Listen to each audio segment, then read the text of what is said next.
بسم اللہ الرحمن الرحیم۔ السلام علیکم ناظرین، کیا آپ جانتے ہیں غروب آفتاب کے کیا فوائد ہیں؟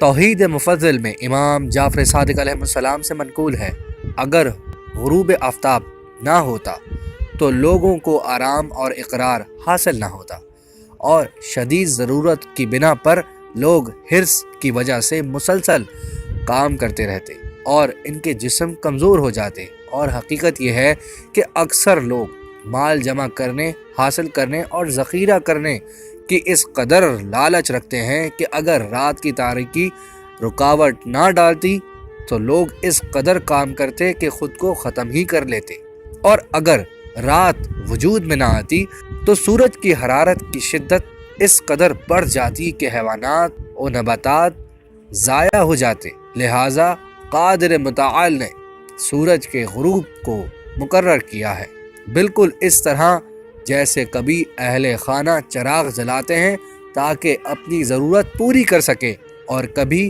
ضرورت کے تحت اسے بجھا دیتے ہیں تاکہ آرام کر سکے۔ اسی لیے نور و ظلمت جو ایک دوسرے کے الٹ ہیں، دونوں ہی نظام دنیا اور بنی آدم کی سہولت کے لیے بنائے گئے ہیں۔ شکریہ۔ ہمارے چینل کو سبسکرائب کریں، یہ اچھی باتیں آگے پہنچائیں، شاید کسی کی زندگی ان باتوں سے بدل جائے۔ شکریہ۔